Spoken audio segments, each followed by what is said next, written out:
Hai semuanya, pernah nggak baru tanggal 5 atau 10, saldo di rekening udah tipis, dompet tinggal lembaran-lembaran sepi, dan gaji yang tadi pagi bikin senyum lebar sekarang kayak ilusi, rasanya kayak baru aja terima, udah ludes aja. Padahal rasanya nggak belanja aneh-aneh, nggak nongkrong tiap malam, dan nggak beli gadget baru juga. Tapi kok uangnya jalan terus ya? Dan lucunya, bukan jalan kaki, kayak naik jet pribadi, melesat tanpa pamit. Fenomena ini bukan kejadian langka, banyak banget yang ngalamin. Bahkan yang gajinya udah naik pun suka bilang, loh kok sama aja ya gaji naik tapi tetap habis juga cepat. Nah, kalau udah kayak gitu, berarti masalahnya bukan cuma di jumlah uang yang masuk, tapi lebih ke bagaimana cara uang itu keluar. Seringkali ada pola-pola kecil yang nggak kita sadari, yang bikin uang seperti punya kaki, lari-larian kemana-mana. Salah satu penyebab utama kenapa uang cepet banget habis adalah kita sering ngerasa udah pinter ngatur, padahal sebenarnya belum. Contoh kecil, merasa udah bikin anggaran, udah bikin catatan pengeluaran, tapi tetap aja bocor di sana-sini. Kenapa? Karena yang sering luput itu adalah pengeluaran yang sifatnya impulsif atau nggak terencana, yang kita pikir, cuma segini doang, tapi kalau ditotalin jadi gede banget. Bayangin aja, tiap hari beli kopi kekinian harga 25.000. Kelihatannya sepele ya, padahal kalau seminggu 5 kali, sebulan bisa tembus 500 ribuan. Setahun udah jutaan, itu baru kopi. Belum lagi jajan online yang suka iseng-iseng check out karena ada diskon dadakan. Sayang banget kalau dilewatkan. Padahal, kadang barangnya nggak terlalu butuh. Itulah jebakan psikologis kecil yang sering bikin kantong jebol tanpa terasa. Ada lagi yang bikin uang habis lebih cepat, yaitu pola hidup yang lebih ngikutin gaya daripada kebutuhan. Kita hidup di zaman media sosial, di mana standar hidup jadi makin bias. Lihat temen posting liburan, makan fancy, baju branded, gadget terbaru, jadi kebawa pengen juga. Padahal, belum tentu cash flow kita cocok buat gaya kayak gitu. Tapi demi nggak mau ketinggalan, akhirnya beli juga, kadang pakai pay later atau cicilan. Ujung-ujungnya, pas tagihan datang, geleng-geleng kepala. Dan parahnya lagi, banyak orang nggak punya dana darurat yang bener. Begitu ada kejadian nggak terduga, motor mogok, keluarga sakit, HP rusak, langsung panik. Karena nggak ada pos buat kebutuhan darurat, akhirnya ngambil uang dari anggaran lain atau bahkan gesek kartu kredit. Siklus kayak gini bikin uang makin nggak kerasa karena nggak pernah ada buffer yang bisa ngasih nafas di saat kepepet. Selain itu, banyak juga yang jatuh di perangkap subscription. Zaman sekarang layanan berlangganan gampang banget. Mulai dari streaming musik, film, aplikasi olahraga, sampai ke langganan cloud storage. Awalnya ngerasa murah, cuman puluhan ribu sebulan. Tapi karena nggak dipantau, lama-lama banyak yang udah nggak dipakai tapi masih ditagih terus. Kalau dikumpulin, bisa ratusan ribu tiap bulan buat sesuatu yang bahkan mungkin nggak dipakai lagi. Dan ironisnya, karena sistem auto debit, sering banget kita nggak sadar uangnya udah kepotong. Ada juga kebiasaan yang kelihatannya baik, tapi sebenarnya bikin boros. Terlalu royal atau nggak enakan. Misalnya, tiap nongkrong bareng, ngerasa harus nraktir temen supaya dianggap nggak pelit. Atau tiap ada acara keluarga, selalu nyiapin amplop yang harus gede, biar nggak malu sama om tante. Padahal, kondisi keuangan pribadi belum tentu kuat buat gaya hidup kayak gitu. Akhirnya, uang yang harusnya buat kebutuhan penting, malah tergerus buat jaga image. Masalah berikutnya datang dari mindset. Banyak orang masih punya pikiran, nanti deh ditabung kalau ada sisa. Nah, pola kayak gini hampir selalu gagal. Kenapa? Karena kalau nunggu ada sisa, biasanya nggak pernah ada. Harusnya justru kebalik, langsung sisihkan di awal, baru pakai sisanya buat pengeluaran. Dengan begitu, kita maksa diri buat hidup sesuai sisa uang yang ada, bukan sebaliknya. Salah satu hal yang juga sering bikin uang kayak menguap itu adalah kebiasaan underestimating small expenses. Maksudnya yaitu ngeremehin pengeluaran kecil.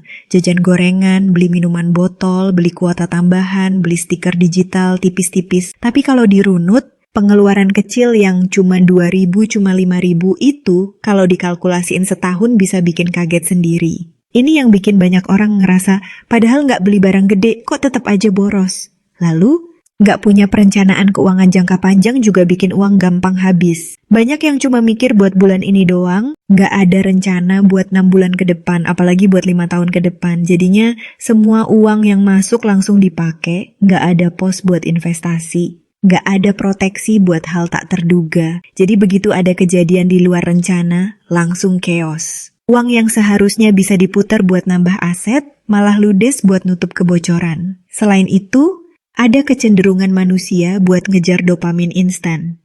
Ini yang bikin kita gampang belanja impulsif. Algoritma online shop paham banget soal ini. Diskon kilat, flash sale, penawaran last minute, bikin kita ngerasa kalau nggak beli sekarang, rugi. Akhirnya belanja bukan karena butuh, tapi karena pengen aja. Dan karena sistemnya cashless, kita makin nggak kerasa udah ngeluarin uang berapa. Baru kerasa pas notifikasi bank masuk atau limit pay later udah deket plafon.